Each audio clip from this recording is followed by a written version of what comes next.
उड़ीसा का क्योंझर जिला, जहाँ कुदरत की हरियाली तो है, लेकिन वहाँ के आदिवासी आंचलों में आज भी गरीबी और अशिक्षा का गहरा अंधेरा पसरा हुआ है। इसी जिले के मलीपोसी गांव में रहने वाला जीतू मुंडा एक ऐसा नाम बन गया है जिसने समाज और सरकार के दावों की पोल खोल कर रख दी। गरीबी का बोझ और आखिरी उम्मीद।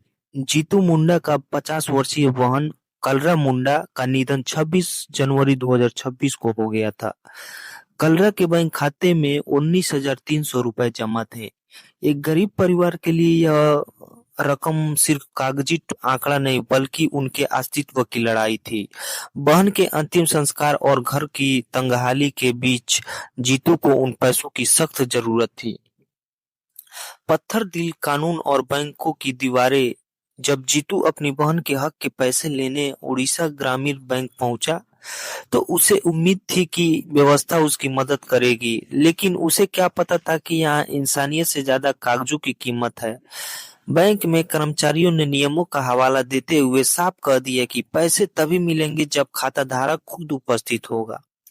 एक अनपढ़ सीधा साधा आदिवासी भाई यह नहीं समझ सका कि मृत व्यक्ति भला कैसे बैंक आ सकता है। उसने बार बार मिन्नतें की, अपनी गरीबी का वास्ता दिया, लेकिन बैंकों की मशीनरी की टसमस नहीं हुई। एक खौफनाक फैसला आया जब प्रेम ने विवेक खो दिया। सिस्टम की ठोकरों ने जीतू को इस कदर तोड़ दिया कि उसने वह कदम उठाया जिसकी कोई कल्पना भी नहीं कर सकता था। उसके मन में बस एक ही बात घर कर गई थी कि अगर बैंकों को मेरी बहन को देखना है तो मैं उसे लेकर आऊंगा। भयानक गरीबी और अज्ञानता के वश में आकर जीतू शमशान पहुंचा। उसने अपनी उस बहन की कब्र को खोद डाला जिसे उसने कुछ समय पहले नम आंखों से विदा किया था। वह अपनी बहन का कंकाल एक बोरी में भरकर पैदल ही बैंक की ओर चल पड़ा। बैंक में सन्नाटा और कांपती रूहें। जैसे ही जीतू बैंक के भीतर दाखिल हुआ और उसने अपनी बहन का कंकाल वहां रखा, वहां मौजूद हर शख्स की रूह कांप गई।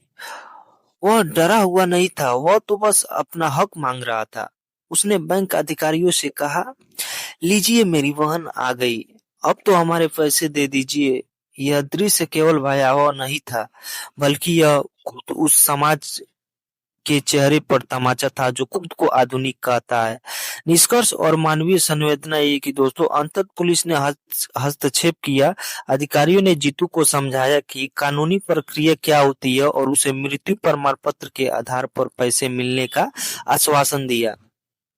पुलिस की देखरेख में उस कंकाल को दोबारा सम्मानजनक तरीके से दफनाया गया। और यह सोचने वाली बात है दोस्तों, क्या एक गरीब को अपना हक पाने के लिए मौत की मर्यादा को भी लांघना पड़ेगा?